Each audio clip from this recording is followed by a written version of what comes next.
What is the difference between a website and a web page?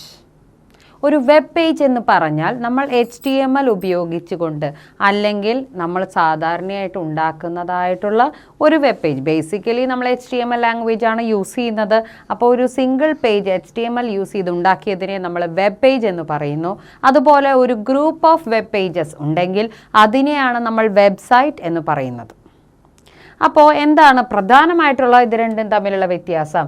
Website എന്ന് പറഞ്ഞാൽ collection of web pages ആണ്. Web page എന്ന് പറയുമ്പോൾ it is A single document. അതേപോലെ website എന്ന് പറഞ്ഞാൽ ഡെവലപ്മെൻറ്റ് ടേക്സ് ലോങ് ടൈം. ഒരുപാട് നേരം എടുത്തുകൊണ്ടാണ് ഒരു വെബ്സൈറ്റിനെ നമ്മൾ ഡെവലപ്പ് ചെയ്യുന്നത്. വെബ് പേജ് എന്ന് പറയുമ്പോൾ അതിൻ്റെ ഡെവലപ്മെൻറ്റിന് വളരെ കുറച്ച് സമയം മതി, കാരണം ഒരു പേജേ ഉള്ളൂ. പിന്നെ URL of website does not depend on the web page. ഒരു വെബ്സൈറ്റിൽ നമ്മളിപ്പോൾ URL എടുത്തു കഴിഞ്ഞാൽ, അതായത് ഫുൾ വെബ്സൈറ്റ് അഡ്രസ്സ് എടുത്താൽ ഒരിക്കലും അത് വെബ് പേജിനെ ഡിപ്പെൻഡ് ചെയ്യുന്നില്ല.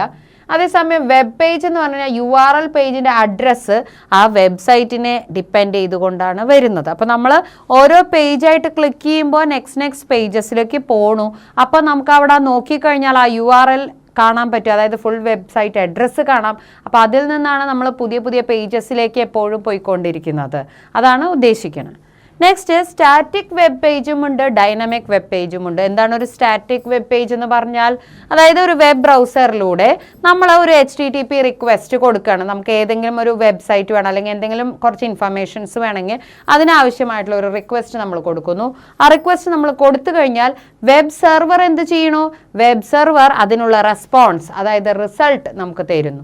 ഈ ഒരു രീതിയിലൂടെ നമ്മൾ എന്ത് സെർച്ച് ചെയ്യുന്നു അതനുസരിച്ച് നമുക്ക് സ്റ്റാറ്റിക് എന്ന വാക്കിൻ്റെ അർത്ഥം എന്താ വെച്ചാൽ എപ്പോഴും നമ്മൾക്ക് കിട്ടുന്ന ആ ഇൻഫർമേഷൻ എന്ന് പറയുന്നത് ഫിക്സ്ഡ് ആയിട്ടാണ് ഉണ്ടാവുക. ഒരിക്കലും ആ ഇൻഫർമേഷന് ചേഞ്ച് വരുന്നില്ല. അത് ചേഞ്ച് വരുന്നത് എപ്പോഴാണ്? മാനുവലി ആരെങ്കിലും ആ പർട്ടിക്കുലർ വെബ്സൈറ്റിൽ കയറിയിട്ട് ആ ഇൻഫർമേഷൻസ് ചേഞ്ച് ചെയ്തിട്ടുണ്ടെങ്കിൽ നെക്സ്റ്റ് ടൈം നിങ്ങൾ എടുക്കുമ്പോൾ നിങ്ങൾക്ക് ആ വെബ്സൈറ്റിലുള്ള ഇൻഫർമേഷൻസ് ചേഞ്ച് ആയതായിട്ട് കാണാം. അല്ലാത്ത പക്ഷം എപ്പോഴും അതിലുള്ള ഇൻഫർമേഷൻ അതെപ്പോഴും ഒരുപോലെ എക്സിസ്റ്റ് ചെയ്യുന്നു. അതുകൊണ്ടാണ് അതിനെ നമ്മൾ സ്റ്റാറ്റിക് വെബ് പേജ് എന്ന് പറയുന്നത്.